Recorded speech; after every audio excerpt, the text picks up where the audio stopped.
Hola, muy buenos días. Muchísimas gracias por acompañarnos en este webinar organizado por el Hospital Clínica Bíblica.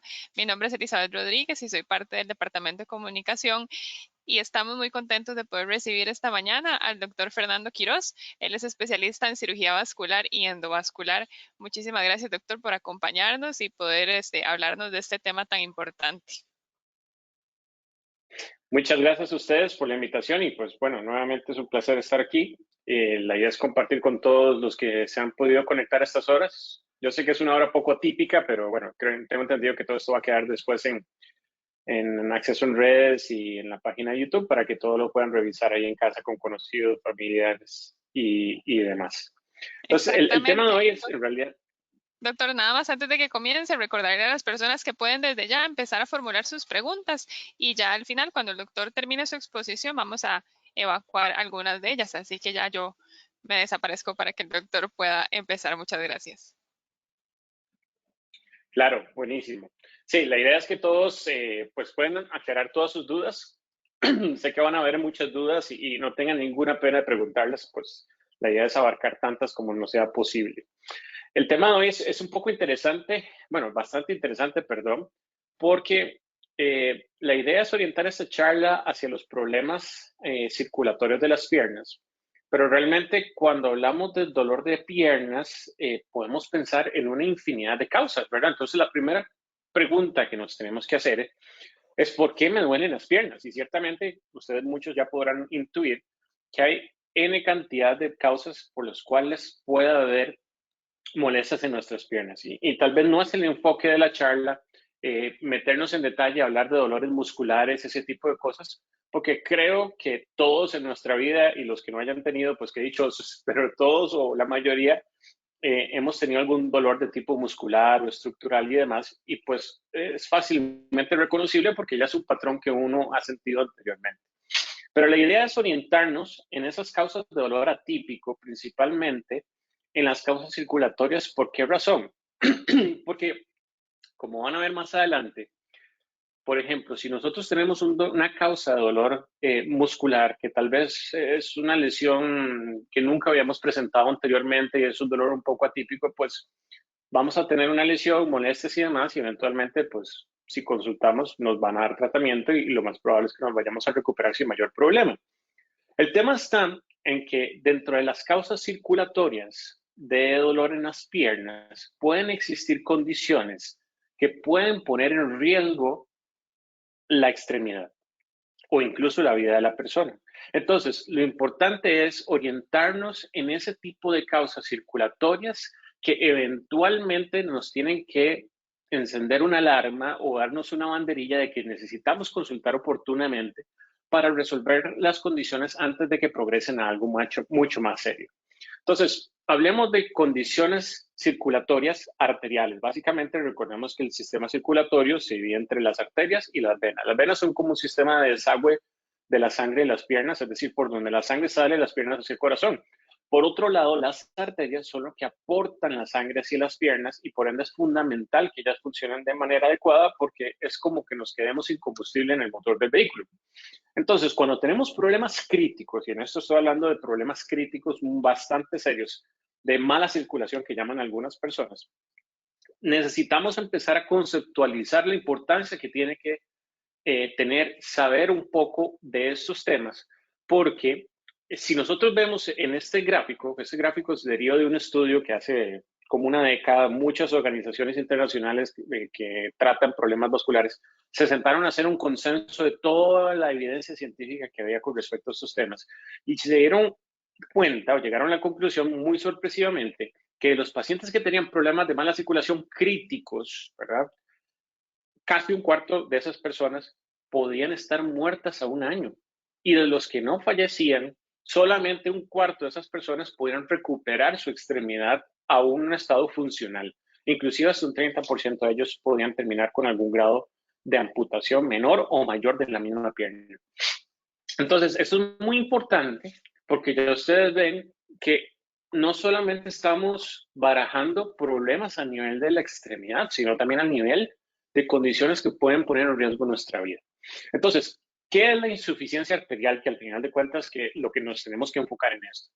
Como les mencionaba, el sistema circulatorio del cuerpo humano se divide básicamente grandes rasgos en tres partes. El corazón es la bomba que impulsa la sangre a todo el cuerpo, las arterias son las tuberías que llevan la sangre hacia las piernas y las venas las que la devuelven hacia el corazón.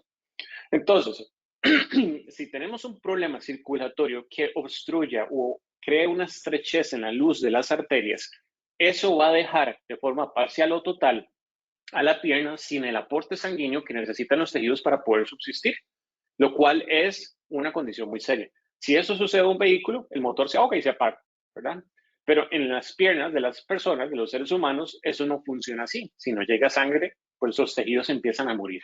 Y eso puede tener implicaciones que pueden llegar incluso hasta la muerte. Entonces, por eso es tan importante tomar esto con bastante seriedad y saber reconocer ciertos patrones para saber quiénes debemos de consultar inmediatamente y cuándo hacerlo. Entonces, la principal causa de la insuficiencia arterial, en más del 90% de los casos, es una enfermedad que se llama aterosclerosis, que por ahí la podrían haber escuchado. Y básicamente esto es una condición que daña las arterias del cuerpo humano y hace que la luz se vaya estrechando o se vaya obstruyendo. Como si tuviéramos una tubería, como vemos en la imagen, que está llena de corrosión y eventualmente eso limita el paso del agua en la tubería. En el caso de las arterias, por condiciones que inflaman las arterias, que ya vamos a ver más o menos qué condiciones pueden ser, se puede empezar a depositar material dentro de las mismas y eso empezar a obstruir o estrechar las arterias y por ende limitar qué tanta sangre puede llegar a nuestras extremidades. Y esta es una condición sistémica, es decir, afecta a todo el sistema circulatorio del cuerpo humano, no específicamente a las piernas. Entonces, ¿cuáles son los principales factores de riesgo de la aterosclerosis? Pues ya muchos los habrán escuchado o muchos se podrán identificar porque existen personas que, pues lamentablemente, tienen alguno de estos factores de riesgo o tienen varios. El primero del que nos vamos a hacer referencia, y existen más, pero estos son los más importantes, es la obesidad y el sedentarismo. ¿Por qué la obesidad? Porque obviamente las personas obesas o con sobrepeso van de la mano con la aparición de otras enfermedades que ya vamos a ver inmediatamente después, que son a su vez factores de riesgo importantes para la formación de la aterosclerosis. Y por otro lado, el sedentarismo. Al no movilizarnos, eso permite que las arterias se puedan empezar a taquear, por así decirlo, más fácilmente. El ejercicio tiene implicaciones muy importantes a nivel de la circulación. Solamente el hecho de aumentar el flujo sanguíneo cuando hacemos ejercicio porque el corazón tiene que latir más fuerte y más rápidamente, eso crea un flujo de sangre mayor, mucho más rápido y con una cuestión que se llama fuerzas de cizallamiento, que es básicamente como una fuerza de arrastre sobre la pared de las arterias. Y eso puede generar un efecto como de limpieza, como si tuviéramos una manguera a presión que pudiésemos poner dentro de una tubería para ir arrancándole todos los residuos que se quedan pegados en las paredes. Ese es uno de los principales efectos positivos del ejercicio y por eso es que es tan recomendable. Si no realizamos actividad física, pues entonces ese efecto como de limpieza, por así llamarlo, no se va a dar y podemos tener una progresión más fácil de la aterosclerosis. La obesidad en sí, como tal, es un factor de riesgo cardiovascular muy, muy importante. Y básicamente en este gráfico que vemos de estudios epidemiológicos de personas con obesidad, pues nos damos cuenta que las personas que tienen índices de masa corporal de más de 30, más de 40, el riesgo de morir por una causa cardiovascular se duplica con respecto a una persona que no tiene, que tiene un índice de masa corporal normal. Y esto sin tomar en cuenta otro tipo de enfermedades que, por supuesto, van a aumentar todavía más el riesgo. El otro factor de riesgo muy importante son las dilipidemias, y a esto me refiero a todos los trastornos de la sangre que permiten la acumulación de triglicéridos o de colesterol. Todo lo que son alimentos procesados, todo lo que tiene grasas trans, todos los alimentos que son altos en grasa, pues van a tener colesterol. Y aquí no quiero satanizar el tema del colesterol. Los seres humanos necesitamos colesterol, porque es una materia prima importantísima para la fabricación de hormonas. Entonces, hablamos de que hay colesterol bueno y hay colesterol malo. A grandes rasgos, básicamente todo el colesterol, en su mayoría, se produce en el hígado. Y la función de ellos es tomar el colesterol y llevarlo hacia las células, y el que hace ese proceso se llama el LDL, que es el famoso colesterol malo. Entonces ya pueden entender por qué le dicen malo, porque si existe un exceso de colesterol, va a haber un traslado aumentado de colesterol hacia los tejidos que se puede empezar a acumular en las arterias. Y por otro lado, el HDL o el colesterol bueno es la molécula que toma ese colesterol que queda atrapado en los tejidos y en las arterias distales del cuerpo y lo devuelve hacia el hígado para poder metabolizarlo. Entonces, básicamente, ese es como el balance que existe entre una molécula y la otra y por eso es que le llaman colesterol bueno.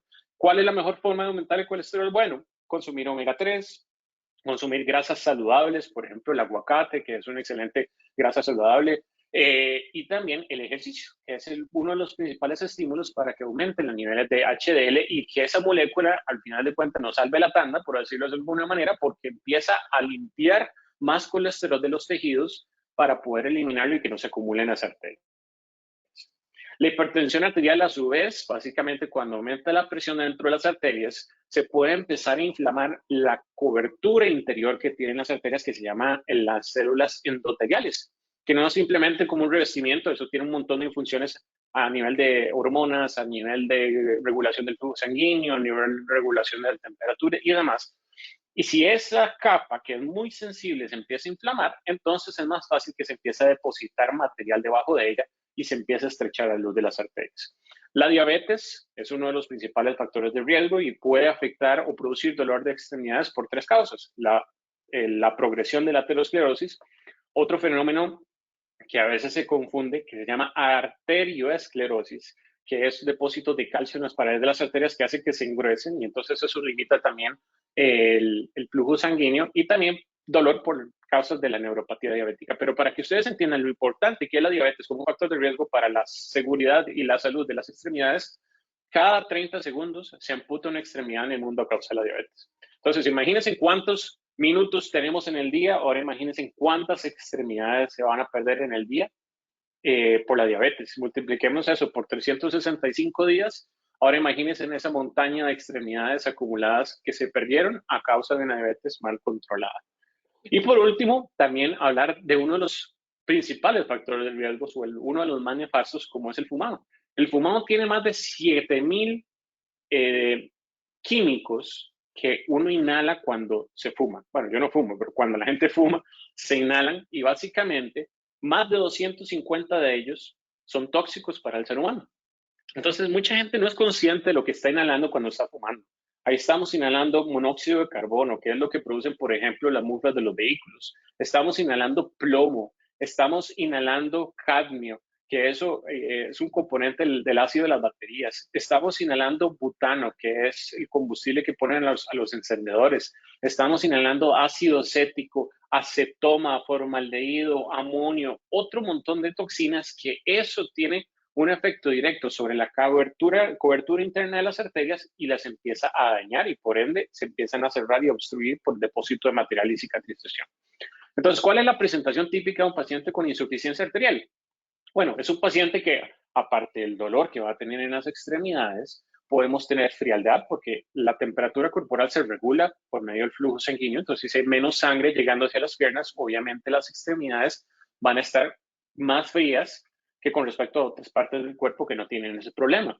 Como hay menos sangre, va a haber más palidez porque parte de ese rubor y color que tenemos los seres humanos no lo da el hecho de que hay sangre circulando debajo de la piel. Puede haber un rubor marcado como ven en el pie derecho de la imagen, que eso es un efecto reflejo cuando hay un problema circulatorio muy grande porque se tratan de dilatar las arterias para poder captar toda la sangre que se pueda, pero no necesariamente va a ser suficiente. Como hay problemas de alimentación de los tejidos, vamos a tener pérdida de vello, vamos a ver que las uñas no crecen o comúnmente o típicamente se van a ver engrosadas, vamos a presentar piel adelgazada y obviamente pulsos disminuidos en caso de que ustedes sepan cómo evaluar esa parte. Ahora, típicamente los pacientes con insuficiencia arterial también pueden tener dos caminos por donde pueden transitar. Una vez que ya está instaurada la enfermedad o que las arterias de las extremidades inferiores empiezan a dañar. Podemos tener una evolución estable o una evolución abrupta y aguda. La evolución estable le llamamos la claudicación intermitente. Y eso es muy, muy importante reconocerlo porque una claudicación intermitente se da porque cuando las personas caminamos o nos movilizamos, los músculos utilizan la sangre como combustible. Entonces vamos a hacer la analogía con un vehículo. Si tenemos un vehículo que queremos que acelere y vaya más rápido, necesitamos acelerar y eso lo que hace el motor es inyectar más combustible hacia los cilindros para que haga la combustión y se genere la fuerza del motor. Si necesitamos ir cuesta arriba, también necesitamos consumir más combustible, etc. Entonces, las piernas hasta cierto punto funcionan de una forma similar. Si queremos hacer más esfuerzo físico, necesitamos darle más aporte sanguíneo a los músculos porque van a consumir más combustible. La sangre es ese combustible. Pero si por alguna razón las arterias están estrechas o están obstruidas, la cantidad de sangre que se va a llegar a las piernas, tal vez en condiciones de reposo, va a ser suficiente como para que los músculos no sufran, pero cuando los ponemos bajo una situación de demanda, la cantidad de sangre que llega no va a ser suficiente para suplir esa demanda y entonces el motor se empieza a ahogar. Y en el cuerpo esa respuesta se manifiesta como dolor. Es un dolor que las personas reportan que es como una especie de calambre, cansancio, como una apretación muy fuerte de los músculos y típicamente se presenta cuando uno empieza a caminar, va aumentando progresivamente después de cierta distancia y llega a un punto en donde los obliga a parar y reposar. Pasados unos minutos, el dolor baja porque obviamente las revoluciones del músculo disminuyen y el consumo sanguíneo también disminuye y eventualmente pueden volver a caminar, pero siempre va a seguir el mismo patrón de que después de cierta distancia va a empezar a molestar. Esa es como la evolución crónica y la que se presenta afortunadamente en la mayoría de los casos. Pero también podemos tener eventos agudos en donde en ocasiones estas placas de colesterol o de material que se acumulan dentro de las arterias y disminuyen el paso de la sangre, a veces se pueden romper y exponen ciertos componentes que favorecen la formación de coágulos. Un coágulo que puede llegar a tapar abruptamente la arteria y cortar en seco el aporte sanguíneo hacia la pierna. Si eso se da de forma aguda o de forma abrupta, a veces el cuerpo no le da tiempo de reaccionar y compensar el evento. Y eso puede ocasionar que la pierna corra peligro, de tal manera que si no se restablece rápidamente la circulación, ya sea parcialmente o de forma completa, la pierna o los tejidos de la pierna pueden empezar a morir y la persona puede llegar a fallecer por complicaciones de ese evento, porque cuando los tejidos empiezan a morir, liberan ciertas sustancias al torrente sanguíneo que se devuelve por las venas hacia el corazón y el corazón lo expulsa al resto del cuerpo y pueden producir complicaciones serias para la salud, como arritmias, trastornos a nivel de los riñones, trastornos a nivel cerebral, y pueden provocarle la muerte a las personas si no se restablece rápidamente el aporte sanguíneo en estas personas. Y aquí es muy importante también volver a un concepto que hablábamos al principio. Recordemos que la aterosclerosis es una enfermedad que llamamos sistémica, afecta todas las arterias del cuerpo a la vez.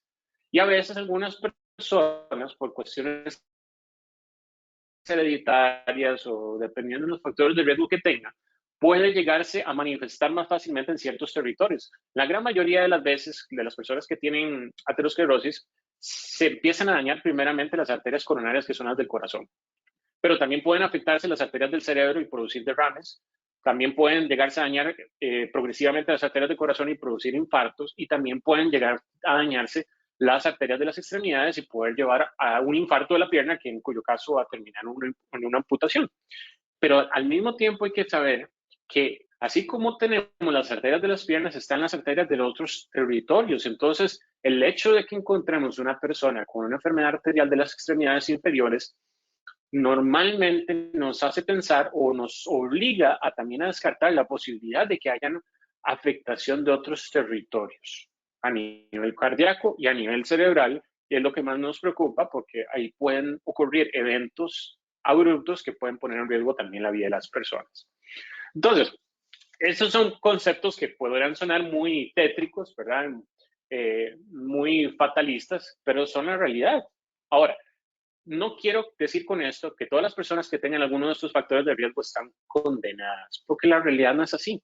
Pero sí tenemos que tener esa noción de darnos cuenta de la realidad que vivimos para poder tomar acciones objetivas para poder minimizar el riesgo de que tengamos una complicación o revertir los procesos si aún es posible.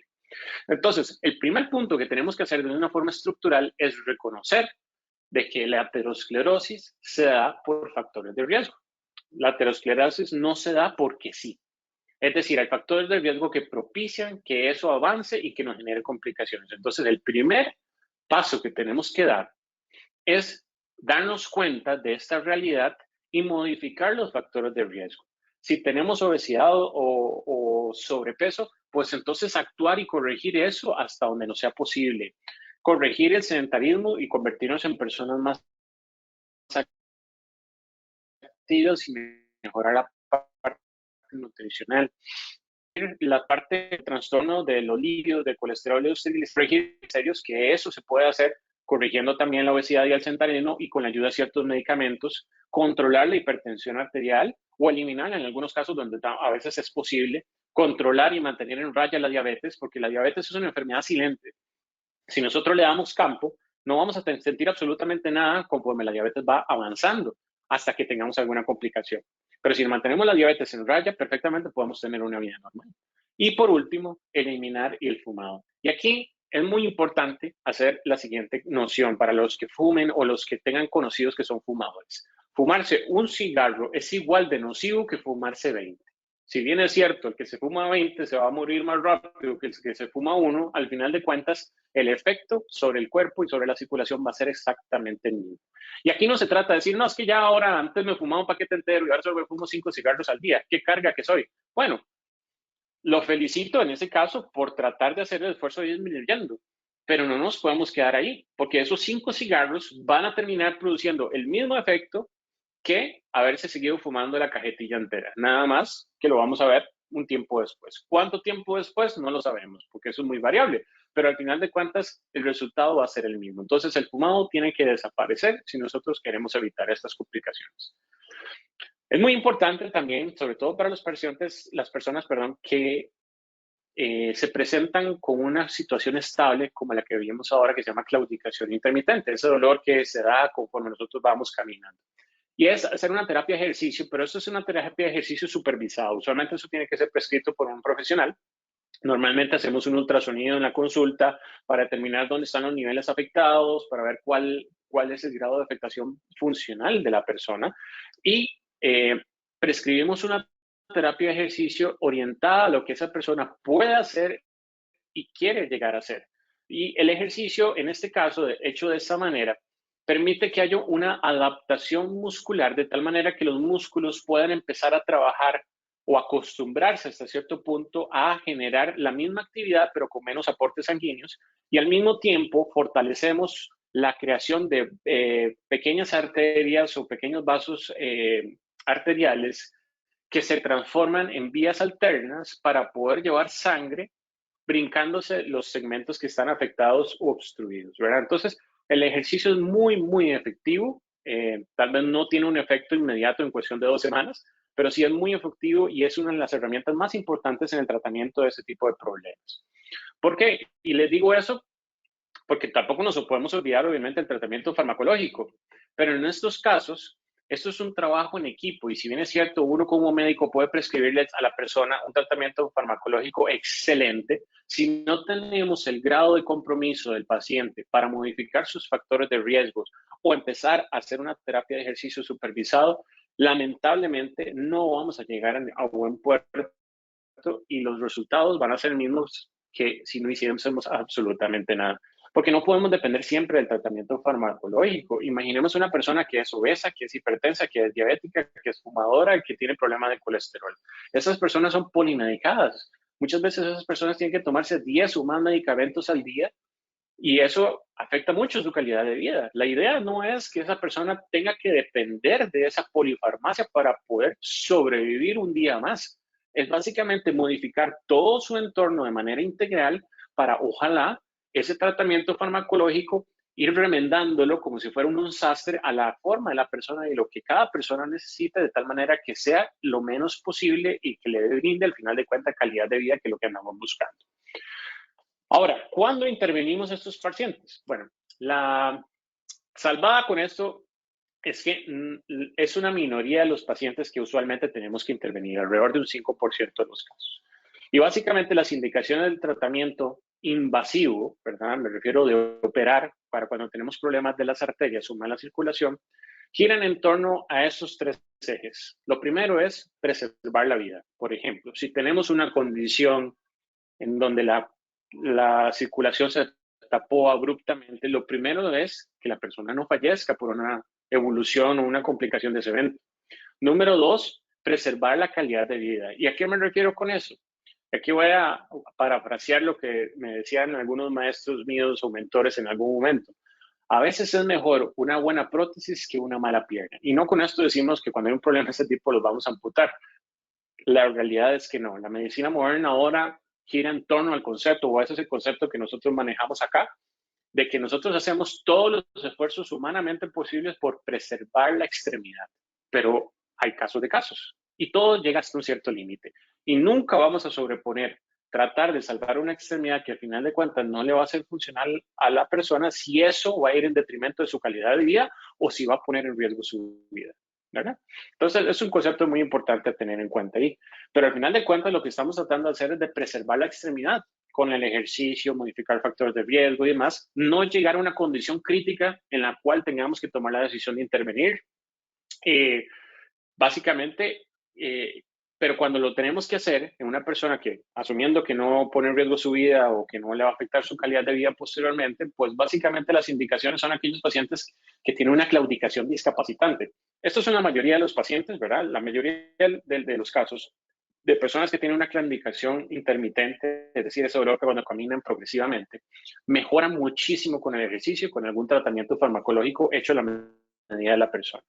Pero hay algunos casos importantes que hay que valorar de forma individualizada. Yo siempre pongo el caso de un ejemplo de una vez que tuvimos un paciente que trabajaba o trabaja como inspector de medidores de acueductos y alcantarillados. Entonces es una persona que tiene que caminar todos los días. Y en ese momento nos decía, doctor, es que yo camino 500 metros y ya tengo que parar porque me duelen las piernas. Y tal vez en muchos lugares dirán, bueno, 500 metros es bastante, vaya a ejercicio, tratamiento farmacológico y demás.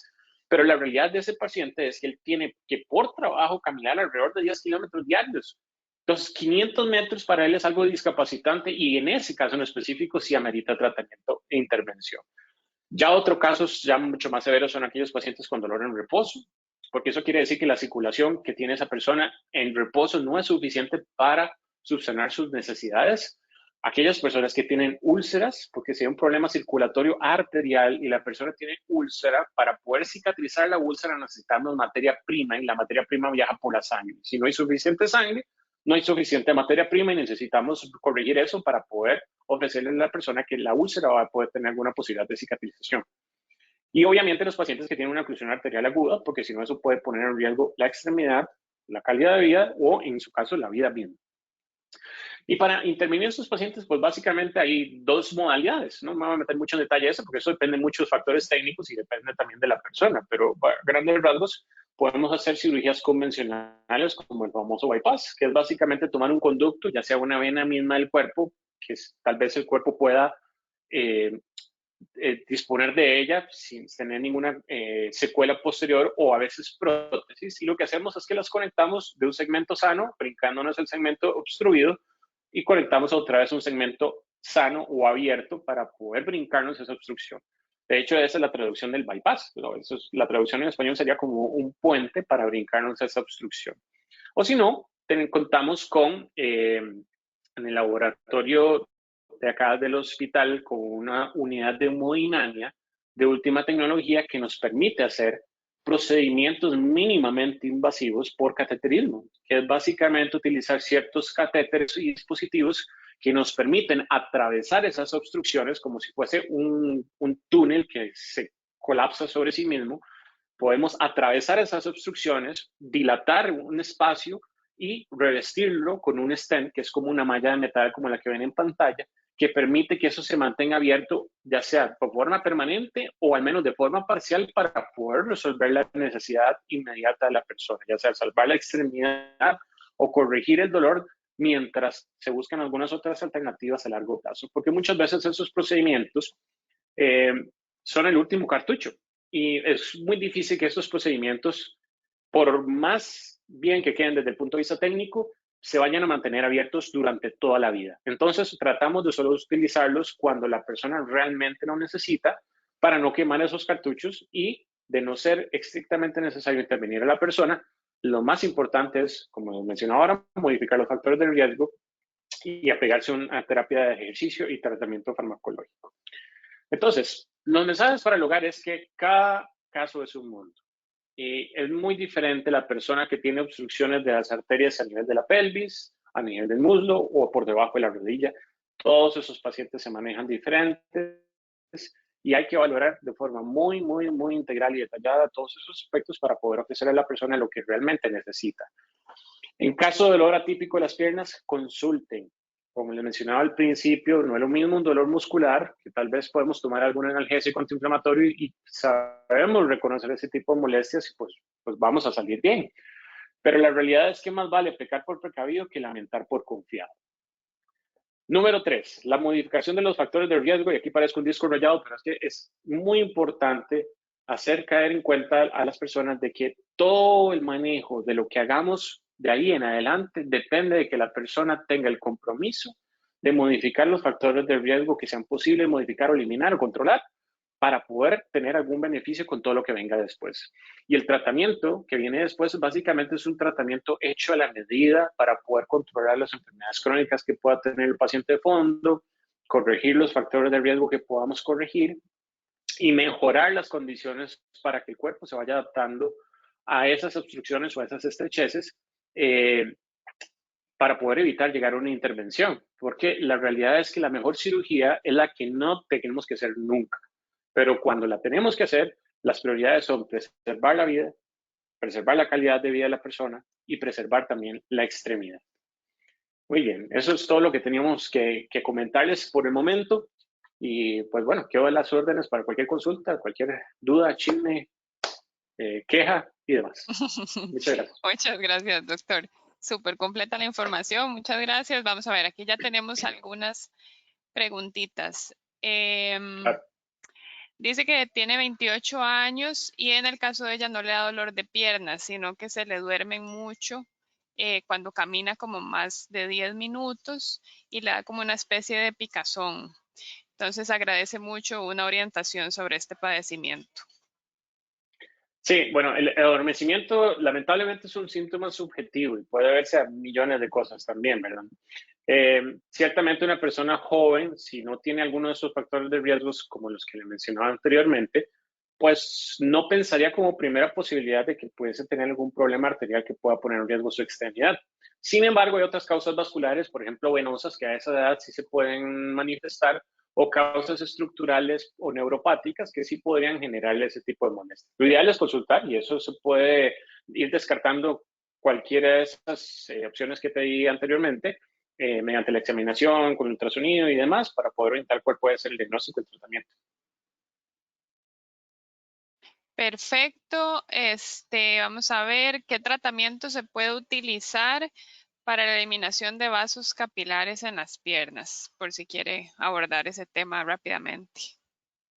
Bueno, hace poquito tuvimos un webinar al respecto de cirugía de Sí. varices y tocamos un poco el tema de la escleroterapia y los invito a que revisen el canal de YouTube de la Clínica Bíblica, del Hospital Clínica Bíblica, perdón, para que lo vean en más detalle. Pero básicamente existen varios tratamientos que se pueden utilizar. Uno siempre va a ser no hacer nada, porque la realidad es que el tratamiento conservador en algunos casos aplica. Otro es utilizar ciertos láseres o luz pulsada, pero eso lamentablemente tiene funcionalidad solo en casos muy específicos y la gran mayoría de las veces utilizamos la escleroterapia, que es inyectar ciertos medicamentos dentro de las venas que la van eliminando mediante un proceso progresivo paulatino que es muy efectivo, tal vez no tiene resultados inmediatos como de que te vas a ir para la casa ya sin vasitos capilares, pero es sumamente efectivo y seguro. Entonces, en caso de que quieran probar con ese tratamiento, los invito a que consultemos.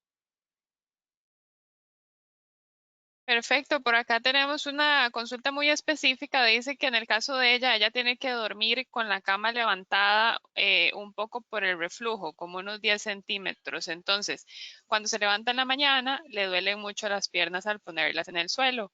Entonces, pregunta que si usted cree que esa inclinación de la cama puede estar afectando la circulación de ella. Potencialmente sí, pero tal vez no las arterias. Posiblemente sea por un tema de recargo, en caso de que pueda existir alguna disfunción más bien de las venas, que es la vía de retorno de salida de las piernas. Las venas tienen que mover la sangre en contra de la gravedad muchas veces para poder sacar la sangre de las piernas y entonces si pasamos muchas horas con algún grado de inclinación hacia abajo, las piernas pueden recargarse y generar molestias. Habría que hacer un ultrasonido para poder determinar si existe algún grado de insuficiencia venosa y poder corregir el problemita. Ok, por acá dice, me duelen demasiado las piernas, tengo 78 años, tiene varices, pero entonces lo que ella pregunta es como, ¿cómo puede ella descansar y reposar las piernas, verdad, en esos momentos de dolor? Sí, lo primordial es reposar con las piernas elevadas. ¿Por qué? Porque cuando las piernas tienen varices, las varices se recargan por gravedad. Entonces, si usamos la gravedad a nuestro favor, más bien levantamos las piernas, entonces la sangre va a buscar más bien salir de las piernas y por ende, al descargarse un poco la pierna, las molestias deberían de mejorar. Lo cierto es que eso es una medida que va a tener alivio mientras hagamos la maniobra, ¿verdad? Pero si estamos movilizándonos, indudablemente las piernas y las varices se van a tender a recargar nuevamente. Entonces, lo importante es consultar para ver de dónde vienen esas varices y ver si existe alguna posibilidad de corregirlas o al menos compensarlas de alguna manera con algún medicamento o con algún dispositivo, de tal manera que evitemos el recargo diario y con eso mejoren los síntomas. Y por aquí la última nos dice que el papá tiene un problema con la vena safena derecha. Que si usted tiene algún consejo en específico para ese padecimiento. Sí, sí, si la vena safena de la pierna derecha está afectada y eso le provoca síntomas, es muy probable que vayan a requerir algún tipo de intervención para poder corregir el problema. No necesariamente una cirugía, pero sí algunos procedimientos menores que podemos hacer incluso en un consultorio para poder corregir o tratar de compensar el problema. Lo que pasa es que ahí ya nos meteríamos en problemitas, perdón, en detallitos más técnicos, en ver la persona, la edad, lo que padece, cuáles las condiciones, de dónde va el daño, cuál es el tipo de daño, cuál es la forma de la vena, hacer el ultrasonido y demás, para poder recomendarle un tratamiento que realmente le vaya a funcionar, ¿verdad? No darle cosas, ¿verdad? Como si fuese una tijera para todos, cortarlos a todos con la misma tijera, perdón, porque lo que funcione para mí no necesariamente va a funcionar para él o otras personas.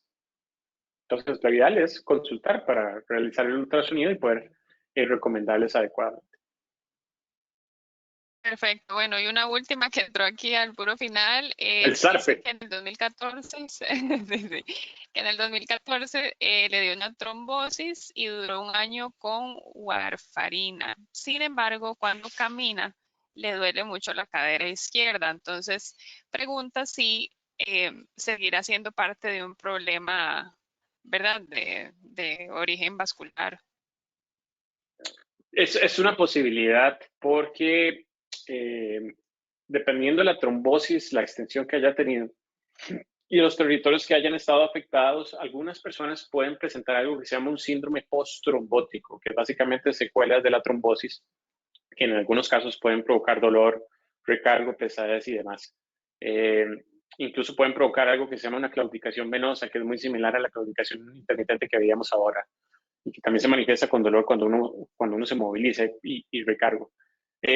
Lo ideal es, yo creo que todas las trombosis deberían de tener un seguimiento, todas las trombosis deberían de tener un ultrasonido varios meses o años después para poder ver la condición en la que quedaron las venas y ver si es necesario intervenir eso de alguna manera. Intervenir no me refiero a operar, sino de darle algún tipo de tratamiento, alguna medida para compensar cualquier secuela que haya quedado. Perfecto, doctor. Bueno, de verdad que quedó muy completo. Todos se van muy satisfechos y obviamente recordarles, ¿verdad?, que este webinar va a estar en el canal de YouTube del Hospital Clínica Bíblica. Entonces, para que puedan, a veces quedan algunas dudillas ahí que el doctor tal vez mencionó al puro inicio, entonces para que puedan, ¿verdad?, repasarlo y también compartirlo con todas las personas que ustedes deseen. Así que, doctor, de verdad, muchísimas gracias como siempre por su tiempito. Muy amables a ustedes por la invitación y pues quedamos a las órdenes. Muchísimas gracias y muchísimas gracias a todos los que se conectaron en esta mañana. Así que les deseo un feliz almuerzo, ¿verdad? Ya es hora de irnos para el almuerzo y una muy linda tarde. Muchísimas gracias a todos. Buen día. Hasta luego. Chao.